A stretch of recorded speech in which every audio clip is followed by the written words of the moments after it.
Rainbow. Mom Stacy here. I'm going to take some time on our virtual rainbow retreat to sort of show you guys some cooking skills, kitchen skills, mainly using knives and things.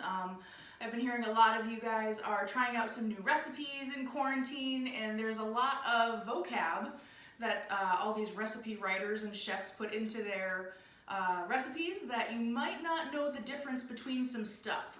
So I'm going to show you the difference between a chop, a dice, a mince. I might even show you a little julienne if we're feeling a little French.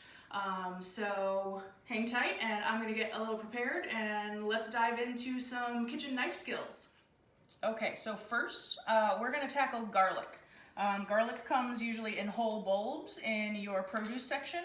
And you usually have to split it up to get the little cloves out, and a lot of people haven't really figured out how to get those little wrappers off the individual cloves, the paper. So I'm going to show you how. So what I've done here is I broke my little bulb apart. I'm going to break off one little clove, but it's still got its paper on it. And another little clove still got its paper on it. The best way to get the papers off is actually to use your knife as a press. So what I'm going to do is put my clove sort of back at the base of my chef's knife, and I'm going to use my palm to press it down.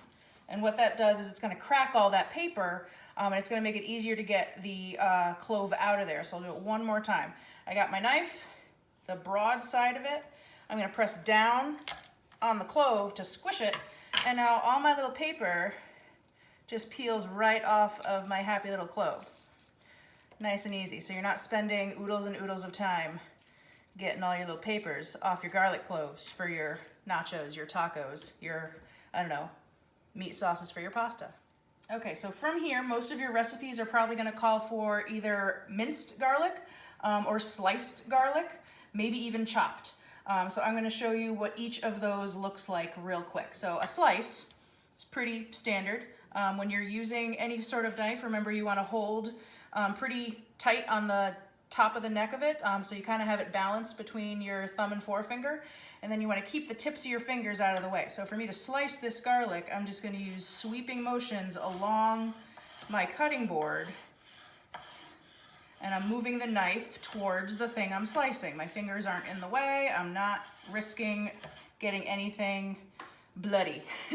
So now my garlic is sliced. So from here, if I wanted to chop, I'm holding my knife the same way, forefinger and thumb sort of up at the neck of the knife, and I can gather my stuff together, and what I'm going to do is rock my knife back and forth across my garlic, and I'm going to use my other hand sort of as a guide to keep it on the board, and that's going to give me sort of a rough chop of my garlic so that it's kind of still in bite-sized chunks. So from here, that's sort of what you would call a chopped garlic, where the bits are still pretty big. You can kind of see what's going on. But if your recipe calls for a mince, you just keep doing that same rocking knife motion until the bits get really, really tiny, sort of smaller than maybe a peppercorn, or maybe the size of a sesame seed. That's about the size you're looking for when your recipe calls for minced garlic. So that's about what a minced garlic should look like. Okay, so next on our list of kitchen vegetables we're gonna learn how to take apart. A lot of people struggle with chopping and dicing onions. So I'm gonna show you a very convenient method to get the papers and skins off of your onion and also get it to the right size for your recipe. So you're gonna have your onion on your board, and you're going to want to have the sort of root side facing up, and you want to cut it right down the middle along that root. Just like that. And that's going to go through your papers and everything. At this point, you'll see that the root is kind of where all of your little onion petals come together. So that's what's going to make our onions stay together while we're chopping it. But we still have to get this paper off. So what I'm going to have you do is we're going to take a really, really thin slice off the front of the onion right there. This is just going to be trash. But what that enables us to now do is peel it and get all this skin off much more easily, because we had that sort of blunt edge where we cut the paper off. From here, you're just gonna cut the rest of that skin off right against that end of the root. I'll do it one more time for the second half of my onion so we can see what's going on. Oh, that one came off. So a thin slice on the top side of the onion. This is just gonna be trash. And then we can peel our onion skin nice and pretty off our onion so we don't have to deal with those papers. And then right up against that root, we can cut it right off. And it stays all in one piece. So from here, your recipes might call for a slice. So if you need to slice an onion, again, we're gonna use that claw. So we make sure our fingers are sort of bent out of the way, and we're gonna use long slicing motions along our onion, depending on the thickness we need. So if you need thin slices, you just arrange your knife in nice thin slices, and these can go into a pan or a salad, or you can pickle them and put them onto tacos. But that's what a slice would look like if your recipe called for that. Another way that you can cut an onion for a recipe is a chop. Now what happens with chopping when we're getting them into smaller pieces, we kind of have to go at the onion a little differently. So for this, you want to keep your knife about a ½ inch above your board, keep your fingers out of the way, hold it in place, and you're gonna do a slight slicing motion towards that root. Not all the way through, but just towards it. So what that's gonna give us is the opportunity to have more square bits once we're done cutting. We also have to go at it from above as well. So you kind of wanna look where your slice, your last little slice started, and we're gonna sort of go in at an angle, kind of like how our emblem has the 7 sort of wedges of our rainbow colors along the, I don't know, majority of it. So that's essentially what I've done now. I've got sort of little wedges going down into the center of my onion. From here, now I can chop.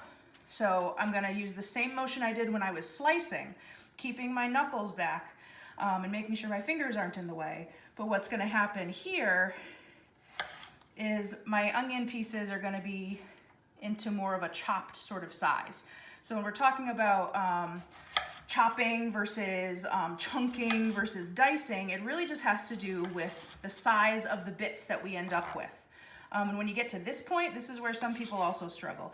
You don't have to keep your onion standing up like this because it's a fight. You don't need to fight with your onions. From here, you can start sort of going around the root and making sort of odd shapes out of your chop, because we want to use as much of the onion as we can so we're not wasting any food, but we want all of the pieces to be similarly sized. So from here, this is like a hybrid between a chop and a dice.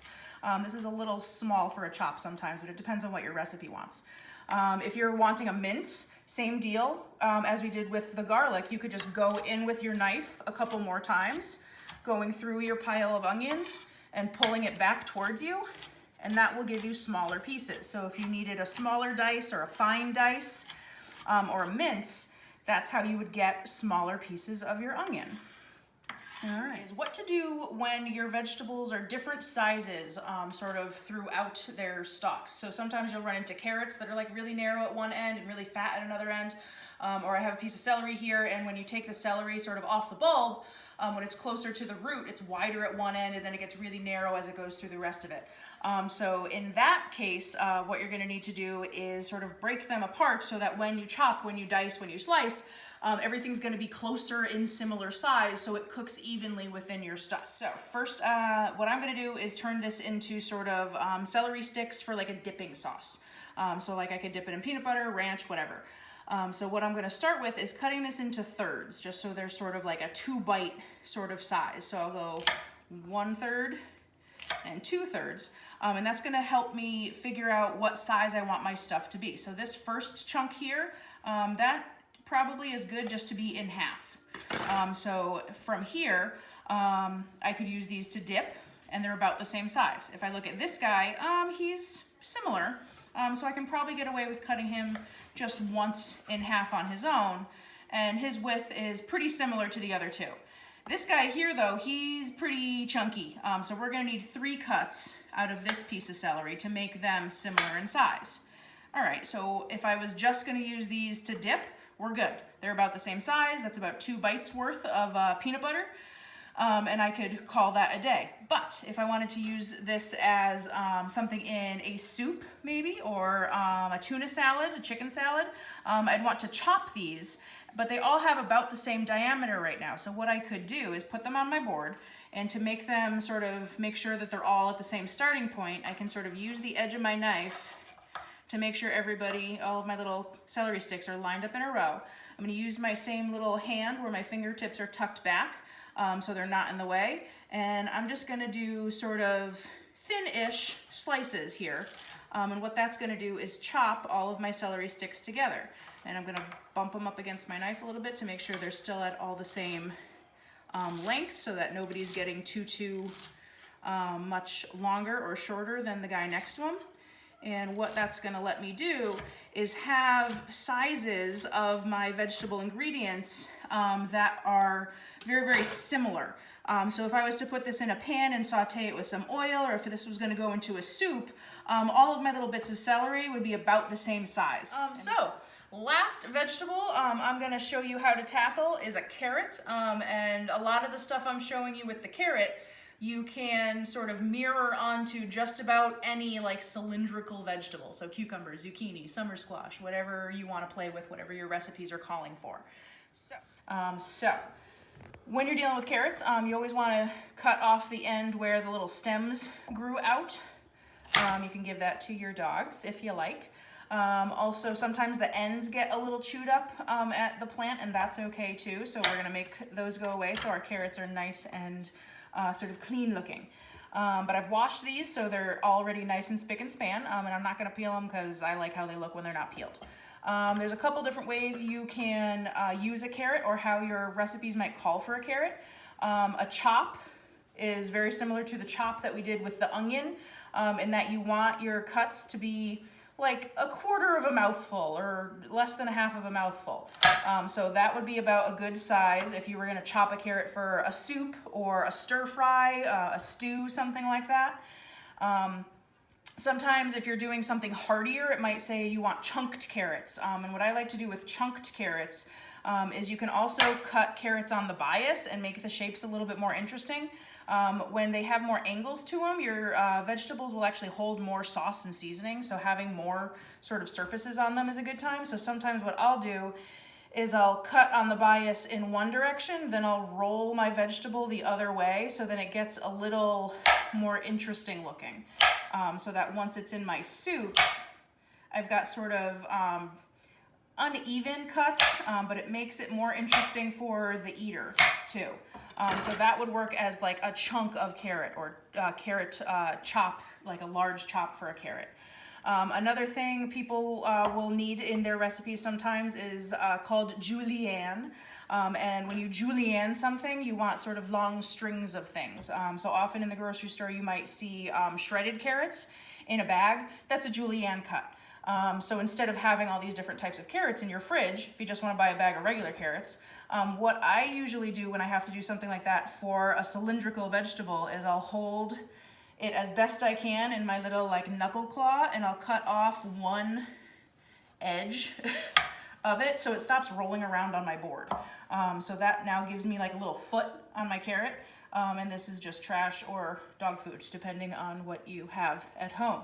So from here, I'm gonna get like thick slices from my carrot so that we can turn those into short sort of shoestring cuts, and that's what a julienne is.